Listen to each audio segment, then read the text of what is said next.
है वैद्युत आवेश के मूल गुण।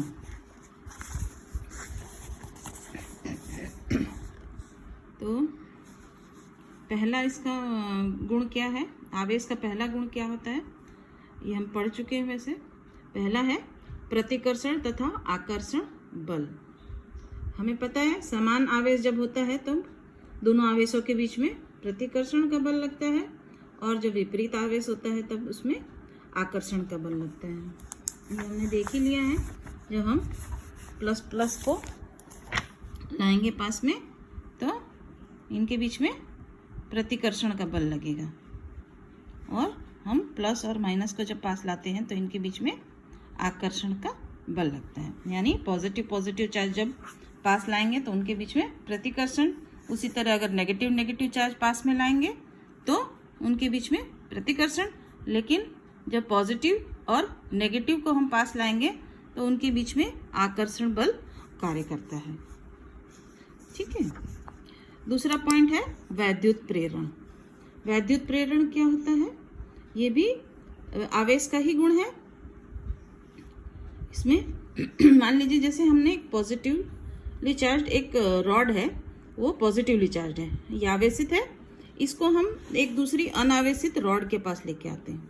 ठीक है, इसमें पॉजिटिवली चार्ज है और ये बिना आवेश वाली है। जब इसको इसके निकट लाते हैं तो ये भी आवेशित हो जाएगी। देख रहे हो, इसमें मान लो ये इसमें धन आवेश है, ये धन आवेशित है। धन आवेशित का मतलब क्या होता है, इसमें इलेक्ट्रॉन्स कम हो गए हैं। कोई भी चीज धन आवेशित कब होती है, जब उसमें इलेक्ट्रॉन्स की कमी हो जाती है। और ऋण आवेशित उसको हम कब कहते हैं, जब ऋण आवेश की बहुलता होती है तब वो ऋण आवेशित कहलाता है। और धन आवेशित कब कहलाता है, जब उसमें इलेक्ट्रॉन्स की कमी हो जाती है, क्योंकि इलेक्ट्रॉन ही मूव करता है। कोई भी हम जानते हैं कि कोई भी हमने देखा कल जब पढ़े हैं तो हमने देखा कि कोई भी वस्तु दो ही तरह का चार्ज है हमारे पास। एक होता है पॉजिटिवली चार्ज, एक होता है नेगेटिवली चार्ज। ठीक है, कोई भी वस्तु है वो किससे बनी हुई है, कोई भी वस्तु है वो किससे बनी होती है, अणु से। और अणु से छोटा क्या होता है, परमाणु।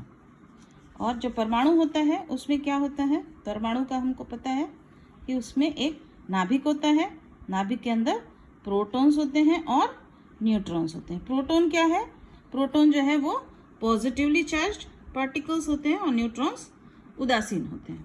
प्रोटॉन कैसे होते हैं, पॉजिटिवली चार्ज, और न्यूट्रॉन्स होते हैं उदासीन, और उसके चारों तरफ इलेक्ट्रॉन्स घूमते रहते हैं। ठीक है, मान लीजिए हमने हीलियम लिया, हीलियम का कितना है एटॉमिक नंबर 2, तो इसमें कितने हैं, 2 प्रोटॉन और 2 इलेक्ट्रॉन्स। ठीक है, तो कंडक्टर्स जो होते हैं उसमें क्या होता है, हमने कल पढ़ा था चालक जो होते हैं उसके अंदर फ्री इलेक्ट्रॉन्स होते हैं।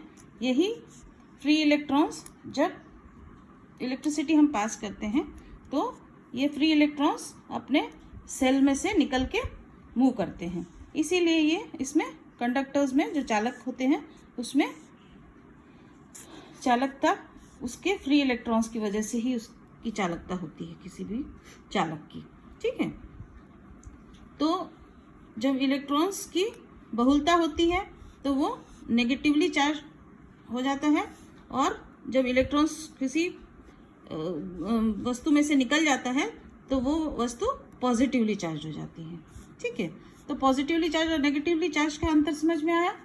ठीक, अब हम यहाँ आते हैं, हम दूसरा गुण देख रहे थे इसका, वैद्युत प्रेरण। तो जो वैद्युत प्रेरण है उसमें हमने एक पॉजिटिवली चार्ज ग्लास रॉड को हम एक अनावेशित रॉड के पास जब लाते हैं तो इसमें प्रेरण के कारण ये भी आवेशित हो जाता है। इसके जो माइनस वाले जो इलेक्ट्रॉन्स थे, चार्ज हैं, वो इस तरफ आ जाते हैं, और जो पॉजिटिव चार्ज जो है उसमें इधर खिसक जाता है। ठीक है, अब तीसरा जो हमारा पॉइंट है वो है आवेशों की योज्यता। ठीक है, इसमें क्या होता है, अगर हमारे पास आवेश हैं, किसी सिस्टम में आवेश हैं, तो हम सारे आवेशों को सिंपल एडिशन से इसको जोड़ देते हैं। ठीक है, मान लो जैसे एक क्यू चार्ज है, उसमें 2q चार्ज हम डायरेक्ट जोड़ सकते हैं।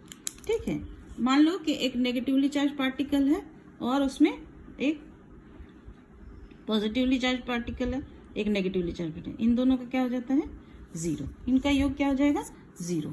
और दूसरा अगर 2 चार्जेस हैं q, दूसरा चार्ज है 2q, उसको हम सिंपल इसकी सामान्य योग से इसको योग कर देते हैं। ठीक है, एक इलेक्ट्रॉन है एक प्रोटॉन है, इनका जो एडिशन क्या होगा 0। ठीक है, इस तरह से सिंपल ये एडिशन से ऐड होता है। नेक्स्ट है हमारा आवेश संरक्षण का नियम। आवेश संरक्षण का जो नियम है उसमें क्या है कि हम देखते हैं कि जब हम कोई भी वस्तु को आवेशित करते हैं तो उसमें नए आवेश नहीं बनते हैं। हमारा क्या होता है, इलेक्ट्रॉन जो है वही मूव करता है, एक बॉडी से दूसरे बॉडी पे चला जाता है। इसका मतलब क्या है कि